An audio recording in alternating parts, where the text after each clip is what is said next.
Hello friends, আশা করি সবাই খুব ভালো আছো। আজ আমি তোমাদের সাথে একটা জার্নি ব্লগ শেয়ার করছি।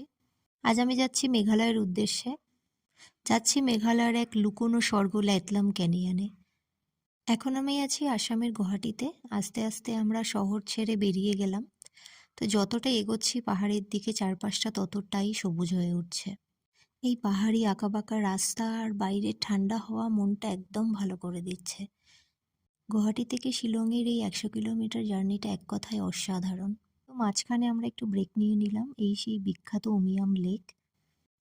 এই নীল জল আর পাহাড়ের কম্বিনেশনটা কি দারুণ না, মনে হচ্ছে যেন কোনো ছবির পোস্টার দেখছি। চলো এবার আমরা এখান থেকে বেরিয়ে যাই, এখনো অনেকটা পথ আমাদের যেতে হবে। এবার আমরা আস্তে আস্তে প্রবেশ করছি শিলংয়ের মানে মেইন সিটিতে। এবার মেইন সিটি থেকে বেরিয়ে এবার আমাদের আস্তে আস্তে গ্রামের মধ্যে দিয়ে আমাদের যে গন্তব্য আমাদের সেখানে পৌঁছতে হবে। বাড়ি থেকে মোটামুটি ওই সকাল 11টা নাগাদ বেরিয়েছিলাম। এখানে পৌঁছতে পৌঁছতে আমাদের ওই 2টো মতো বেজে গেছে। শহর ছাড়িয়ে আমরা যতটা ভেতরের দিকে যাচ্ছি গ্রামের ভেতরে, চারপাশটা তত বেশি সবুজ। আর এই হাওয়ায় পুরো মনটা আমার একদম রিফ্রেশ হয়ে গেল। এই রাস্তাগুলো দেখো কতটা পরিষ্কার চারপাশটা। আর এখানকার ঘরবাড়িগুলোও খুব সুন্দর। আর আশপাশটাও প্রচণ্ড ক্লিন। বেশ ভালো লাগছে এই রাস্তা দিয়ে যেতে। এবার আস্তে আস্তে আমরা প্রায় চলেই এসেছি। জাস্ট আর কিছুটা সময়ের অপেক্ষা, তারপরে আমরা আমাদের গন্তব্যে পৌঁছে যাব। চলো কথা বলতে বলতে চলে আসলাম আমরা সবাই আড্ডা মারতে মারতে। নেমেই এরকম একটা দৃশ্য।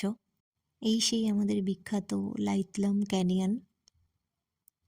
এখানে আমরা পৌঁছেছি মোটামুটি ওই 3টের দিকে।